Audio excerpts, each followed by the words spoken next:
welcome back, guys, to another episode of Hard Reads here with TKbreezy and Austy.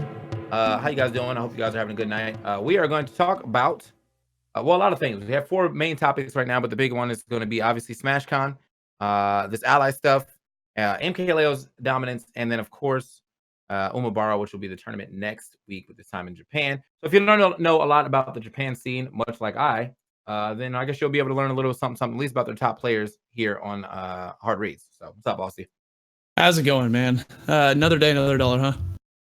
Yeah, something like that. I mean, that's a very white term. So. Yeah, right. I as I said it, I felt it, dude. I extremely felt it. It was like, well, there's the Midwest. Oh, man. It's like when black people be talking to each other. It's like, I can't call it. I don't know what that means, but they say it.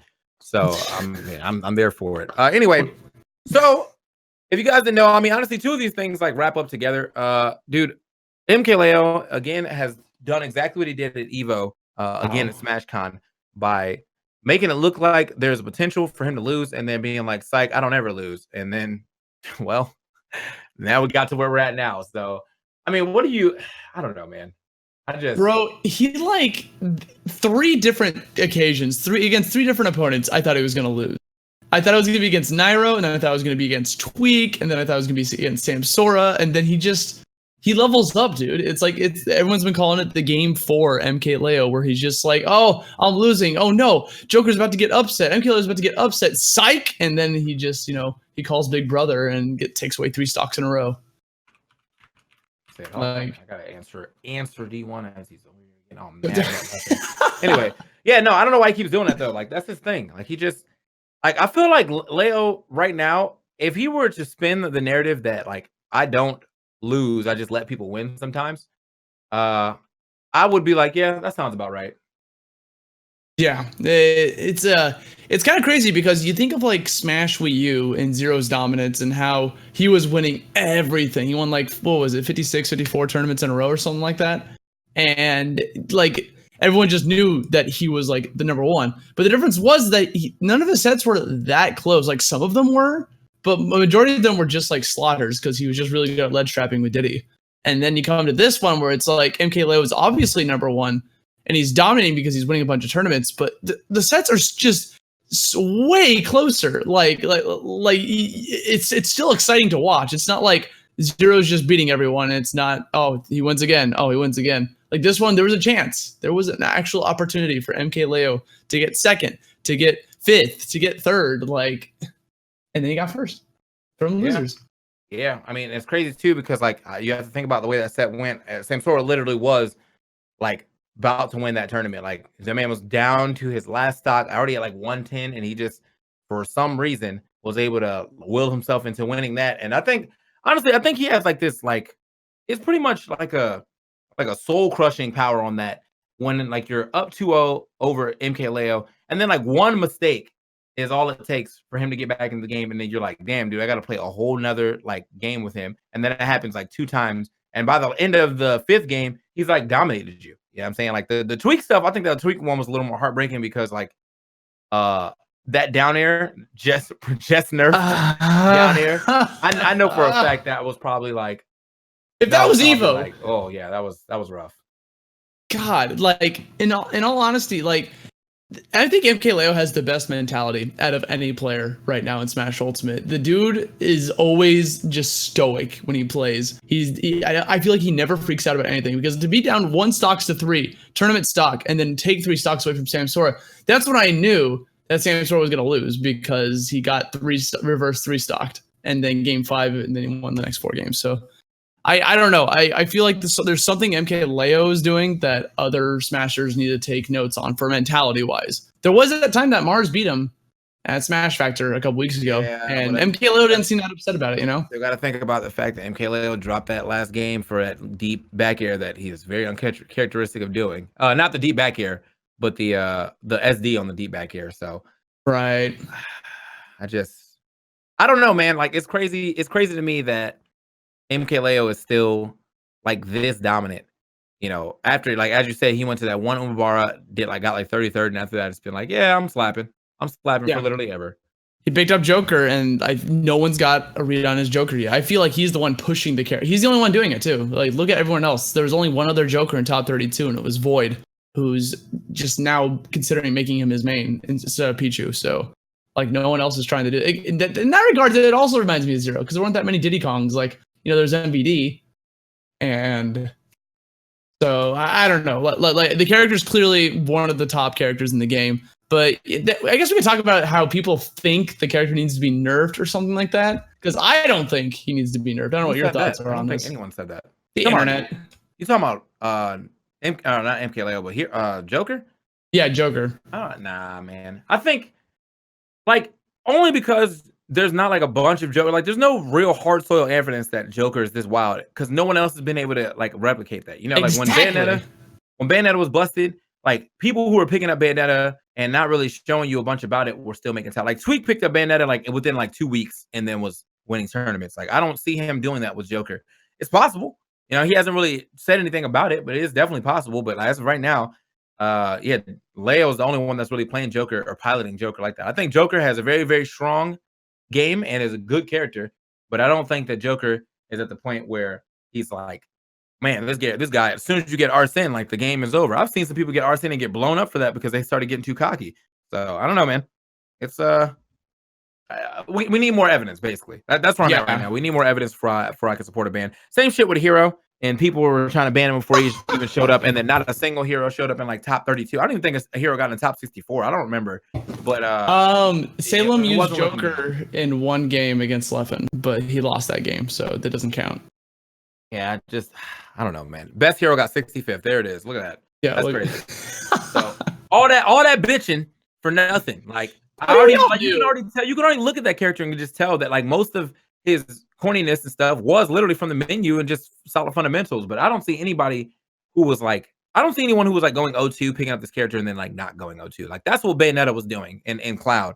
People who were going 0-2 like weren't going 0-2 anymore because of Bayonetta and Cloud. I don't see Hero having that same effect. So no, yeah, I mean it's the same way. I mean we talked about Hero at like length last week, and I'm glad our thoughts came true. Like I knew there wasn't going to be one going in, and hopefully that like Hero bandwagon has died down. I haven't seen it anymore ever since Smashcon, so I think it just kind of slowly went back, and people won't put the hate back on Joker. But speaking of metagame and evolving how to fight someone, I don't know if you noticed, but like Sam Sora started playing completely different against him and started winning when he started playing extremely patient in their winners finals match. Like you saw him like backing up and like playing super safe and respecting the hell out of Arsene. Yeah, well, not even that. I feel like it was mostly like when he was in the lead, he played like he was in the lead. I think a lot of times people try to just push the gambit, but he was like literally forcing MKLeo to do like very uncharacteristic MKLeo things, like running across the screen and then dash attacking. Like I don't know, man. Like when I started seeing that, I was like, man, MKLeo just does not know how to play from behind. His opponent is really trying to like destroy him. And that's when he like, I feel like when you get cocky against MKLeo is like when he makes the win. It's either when you get cocky or you get scared. And so I feel like what happens is when people are like a stock or two ahead of him, they get cocky. And then when he takes that stock, they like still have a little bit of cockiness, but as they take like a big combo in their second stock, they start to get scared. And then by the third stock, they're just actually scared. He thrives off that, dude. He thrives off of you being scared. Yeah. Yeah. So that, as Wood said, Sam Sora said after the winners finals, he's never played that champion in his life. And I believe that. I feel like I've literally never seen him like be that. I mean, like, he's about aggression. So I've never seen him be that passive, basically. Like, he was just in the back chilling, picking up turn-ups, and every time MKLeo would run forward, he would throw one. And like I was like, damn, this is quality. This is quality Sam Sora gameplay right here. This is what wins tournaments, basically. Like sometimes being aggressive is very fun to watch, but it doesn't win tournaments. Being passive, it wins tournaments. And that's what matters, right? And there's even times where he could have optimized a little bit more. Like I don't know if I mentioned to you, but there was a time when he used Parasol and fell to the blast zone, and instead of, because he SD'd or something, instead of just hanging on to it while he had Arsene, he just mashed down to get back onto the field. And it's like he could have like timed out a little bit of Arsene by slowly falling to his death, So that's just something people gotta, throw in there, in my opinion. Yeah. Speaking of just Smashcon in general, as Whip said, man, like the sets just in top 8 and just honestly just throughout top 64 were just amazing, dude. Like if you were a fan of anyone on top 64, I feel like every match was like godlike. I mean, the MKLeo versus Zach Ray match was dope. I saw the Canadian, I think Lemon, play up against Don Quavius, another Greninja, which I very much appreciate. And no, because he used to be one of my like subs way back in the day.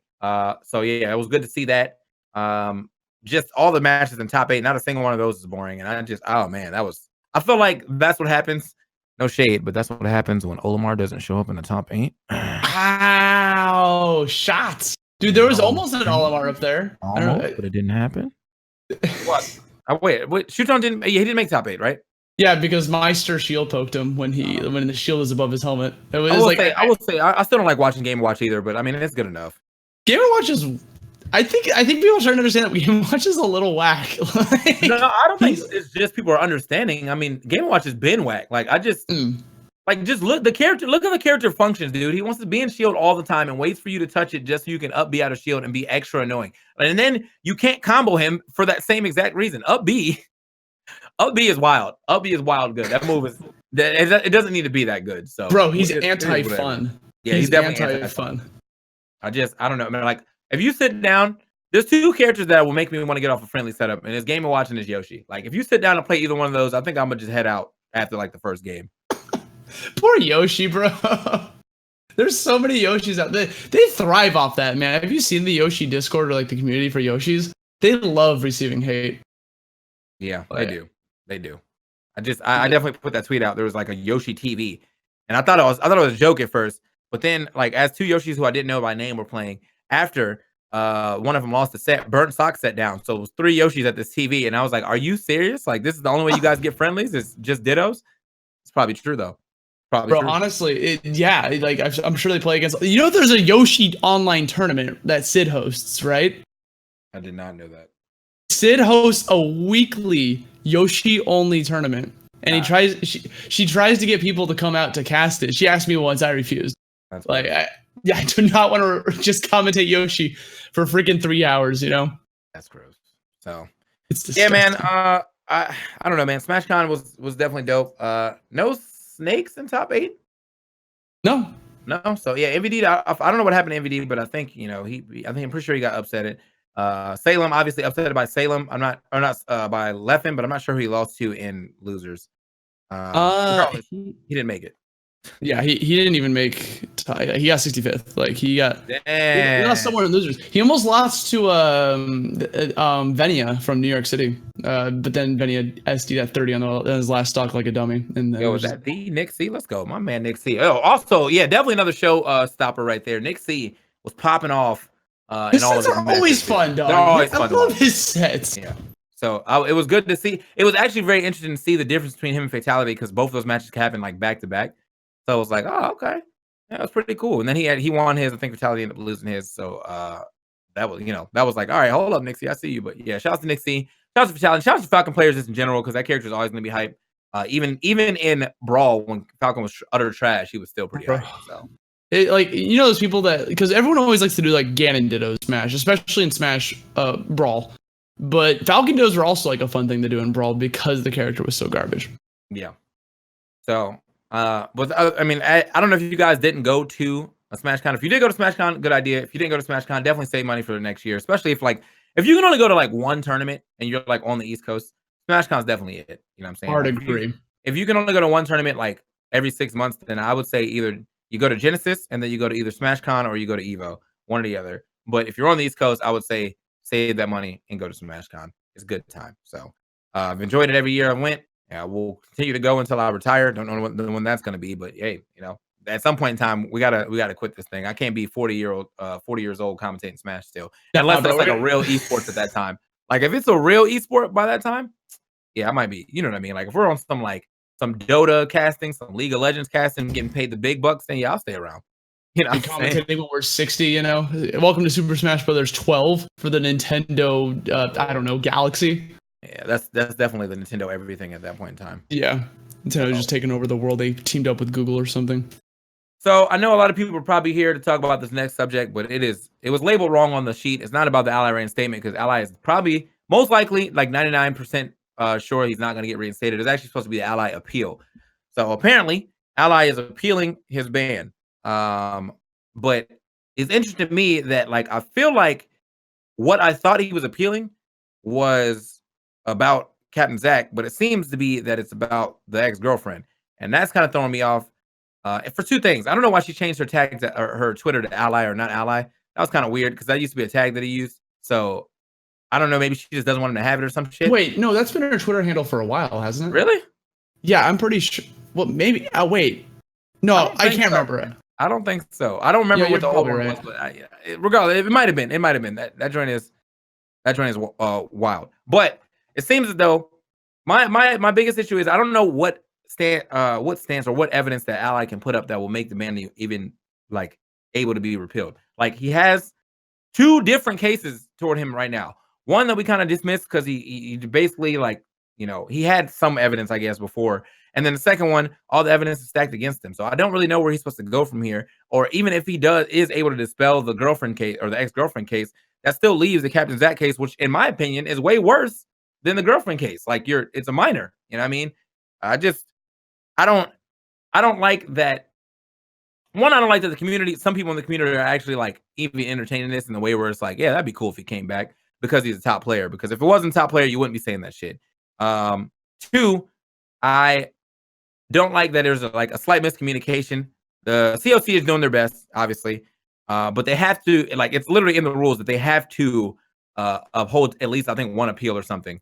You know, so they have to uphold it. They have to uphold it and talk about it. Just because he's putting in doesn't mean it's going to work. Just like the fucking court of justice or you know, the law. Like, people get denied appeals all the fucking time. So, you know, he might put his appeal in, have really shitty evidence, and they'll be like, this evidence doesn't help, so we're just going to continue to ban you. And I think that's it. Yeah, I mean, like, that's all that really is going to happen. So he put the appeal out there that he has at least put interest that he wants to come back, but I don't think that means literally anything.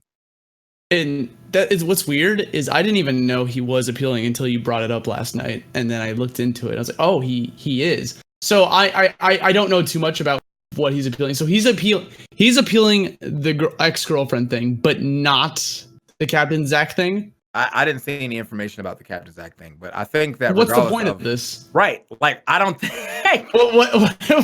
why is this even happening? That's where I'm at. I'm like, I don't really know what you're gonna get, because the thing is, like, even Captain Zach is banned. Like, that's, you know what I'm saying? Like, so how would they ban him and then not ban you even after appeal? Like, it's still like a thing that you guys both admitted to. I don't know. It's weird. It's a weird thing.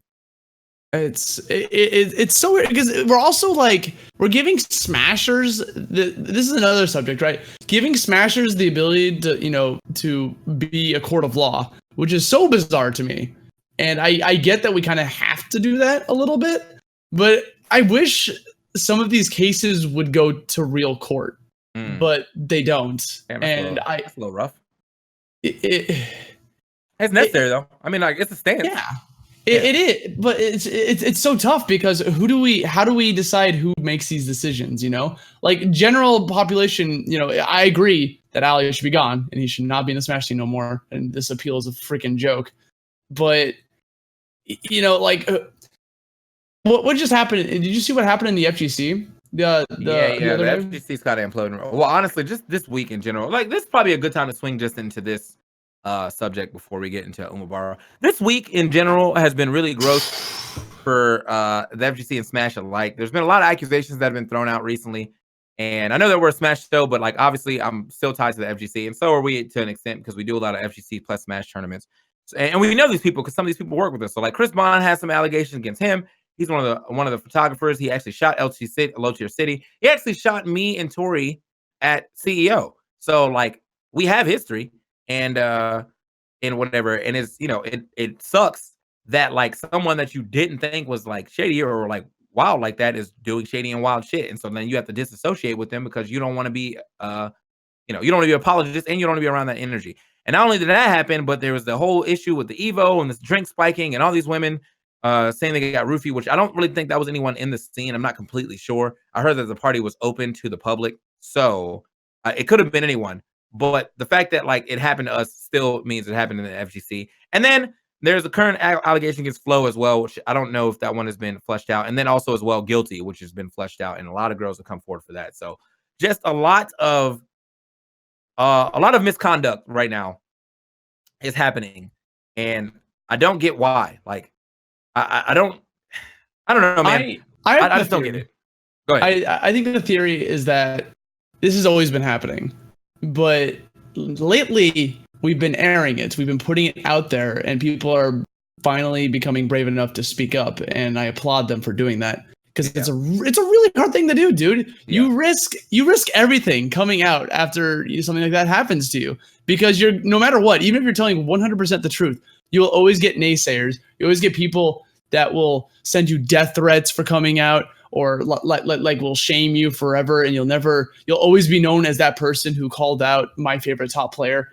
And that's so tough. And people are finally people are coming together. When one person steps out first, like another person will come follow up afterwards. And I think it's really great that people are actually speaking up now instead of keeping it secret. And I don't know. I feel like this shit's been going on forever. And I mean, it has. I mean, like a lot of these stories end up like spanning like, oh man, this shit happened like 2 years ago, and then someone else will come up like, oh, this actually happened to me 4 years ago, and then it's like, yo, I mean, this has been happening to me for 6 years straight, and you're like, wow, dude, like this is crazy because I've seen you, around not being shitty, and now I'm learning that you are being shitty.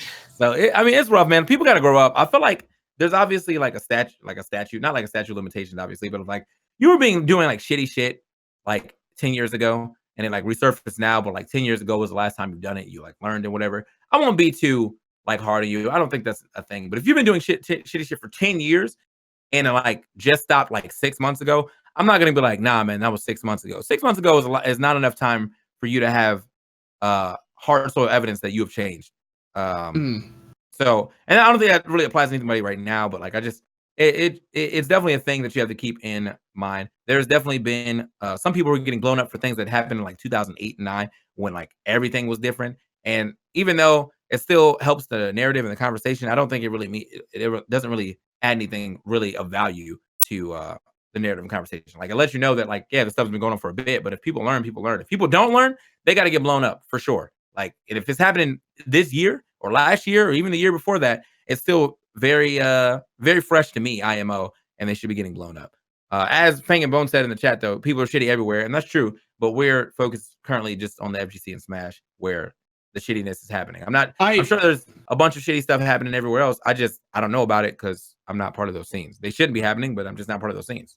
So whenever I hear that statement where there's shitty people everywhere, I always think about, while that statement is true, we can do better to make our scene have less of that. Because when you think about it, Smash and FGC is a beautiful thing in terms of like how different people's backgrounds are and how they all come together, and they don't care. They don't care about your race. They don't care about if you're transgender, what have you, like any of those things. Like they as long as you're both sitting down playing a game, it's generally accepted by a majority of the scene. And I because of that, like such welcomeness, I think we want to keep striving towards that. So if someone does something shitty, yes, we should call them out, and yes, we should get them out of the scene so we can have less shitty people in the scene. Yeah. And that's just my thoughts on that subject. And the biggest thing is definitely not. It's the biggest thing to me. Damn, I was just looking at something. I lost my fucking train of thought, man. Yeah, it's gone. I'll come back to it. It's all good, man. Yeah. You'll find it later. Do you want to move on to? It was about this subject though. Oh, that's right. The biggest thing to me is that Smash is not a right. Like it is not an amendment. You know what I'm saying? Like, yeah, it's not like, it's not the right to play Smash. Like, the right to play Smash, dog. Like, there is a privilege. So if you do shitty things and people feel unsafe with you being around, or that like there is enough, or honestly, if you're breaking the law, you just should be like, come on, man. Like that's the fact that they're not in jail. That's crazy. The fact that their punishment is not being able to play video games anymore. A certain video game in a public environment. That is their punishment. Not going to jail. They get off easy when you think about it. Yeah, because I mean, and the other thing was, this is something that Eastham said a while ago, but like we really let this happen for like a long time. I don't know if you were, I'm sure you were around at the earlier parts of Brawl, but Brawl, there was definitely a lot of that like same weird stuff going on with like people and like relationships with like minors and stuff like that. And it wasn't like, I guess it wasn't nearly as like bad to people or taboo because it was like, oh, 16 and I don't know, 19 or 20 or 16 and 21. And then like, oh, that's kind of weird, but like it's whatever. Nah, it was still weird. Yeah, like Yeah, like it was it definitely was. still weird. And but like I think back in the day, it was just like, wow, that guy's weird, but no one really said anything about it. But now people are really, really speaking up about it. And that I don't know. That I think that's it's kind of our fault because we let it happen so long without saying anything about it earlier. I know a couple people who are retired now who are like not in the scene anymore, but I know a couple people in the brawl scene that were like my age, you know. And by the time brawl was done, I was like 22. Um, and one of the guys had like a 16-year-old girlfriend, and I was like, how do you like, you know what I mean? Like,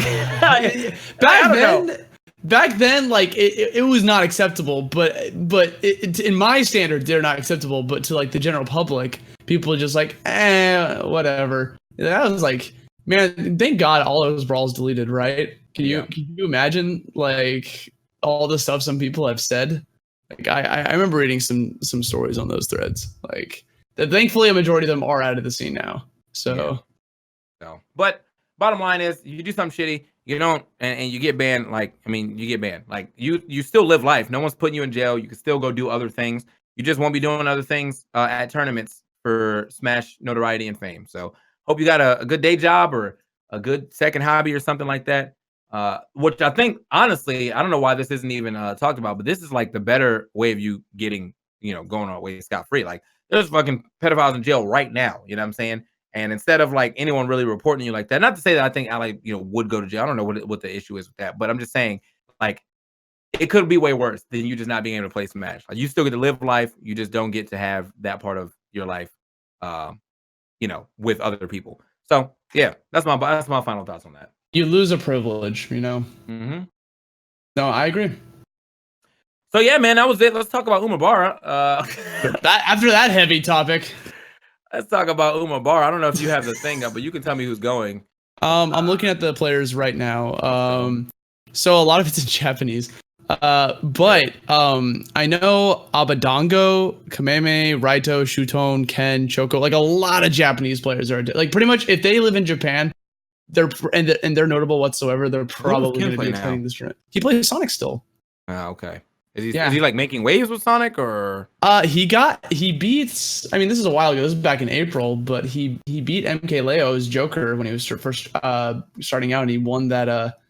What was the name of that tournament? It was right after the S tier. It was just like a small little invitational thing, but he ended up winning that with Sonic.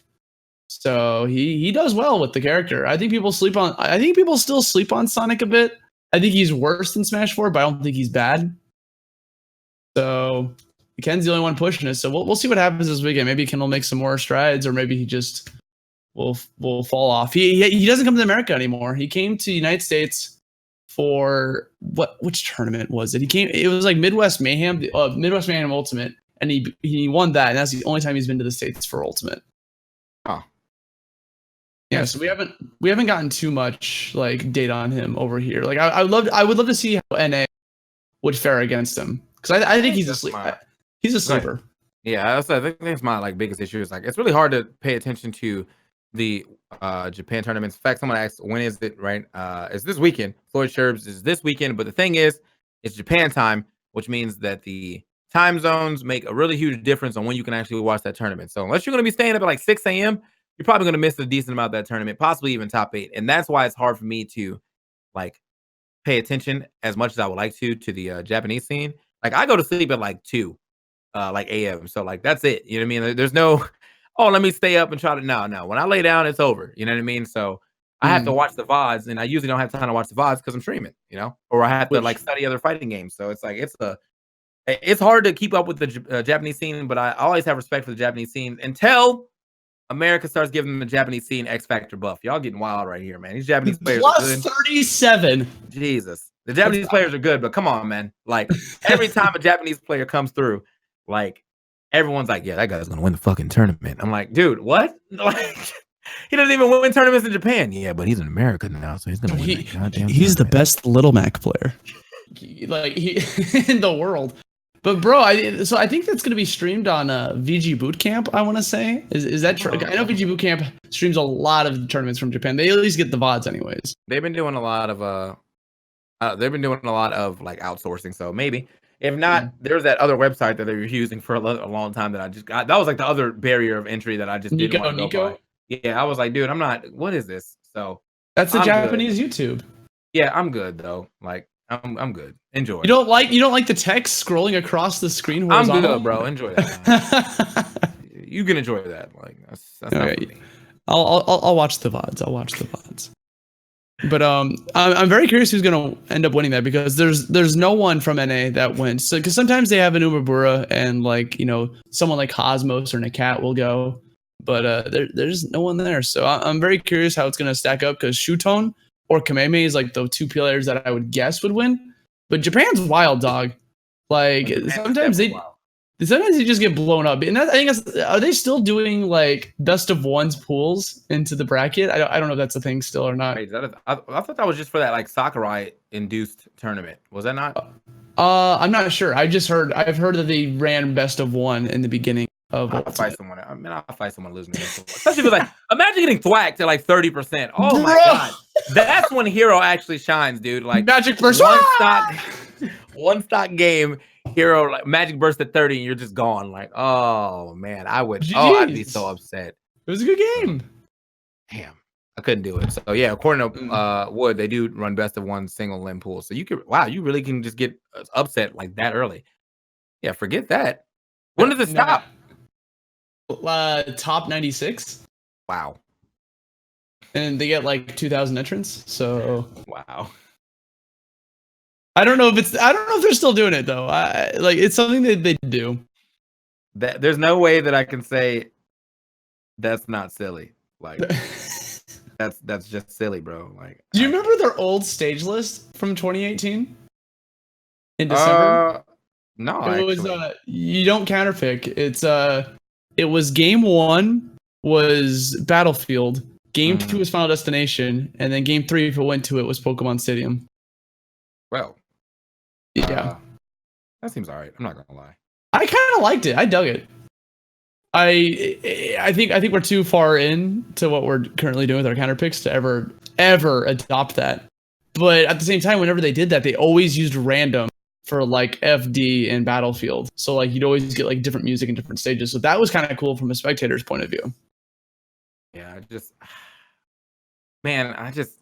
I'm still thinking about the time that I have to be up to watch that tournament. Like, dude, honestly, from a spectator standpoint, that best of one is probably mad fun to watch. Like, bro, that's what I'm telling you. Like, Evo top 8 was actually insanely exciting because it was best 2 of 3 until final. Whereas Smashcon was still exciting, don't mind you, but it was a little long. It was like 4 hours because of breaks and stuff. Yeah.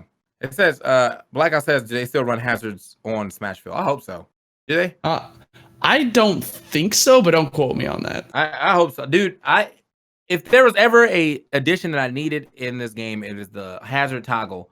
So that way we could play hazard on Smashville, because hazard off Smashville is literally my least favorite stage in this game. And it's crazy how that went from being like, oh, I love this stage, to wow, this stage is actual fucking trash. I agree. Oh god, I used to love that stage. Hazard. I was like, oh yo, this is dope, and then it's just like you realize it's just way too small. That platform is just like covering like over half the stage. I miss old Smashville. Yeah. One day they'll give it to us. You know, patch 7.2. You know. Yeah.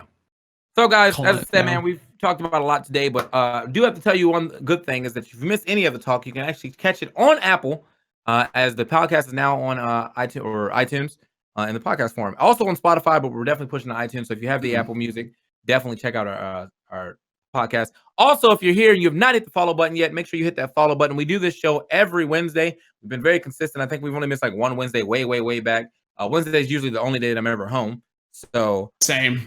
There's that. You know what I'm saying? Like, in fact, like I'll be home this week for the first time. I'll be home this weekend, but like then I'm going to Shine the weekend after this. So yeah, make sure you hit that follow button. You keep it locked here. It's hard reads. I just want to make sure you guys knew that. I don't know if we haven't really showed the follow button, but hit that follow button if you ever want to keep up with this content. We'll be doing these weekly shows. We're probably going to start talking more and more about like just the Smash community in general instead of like just about tournament stuff. That's why we did the Ally Talk. If anything else happens within the next week, best believe we're going to sound off about it. That's what we do now. You know what I'm saying? I'm waiting for a bombshell. Oh God. I really don't. I really don't. Like the one thing I don't like, just like, okay, so here's our topics. The Smash community is imploding. And Did you here's know why. that Tweak committed murder like 2 years ago? Oh my god.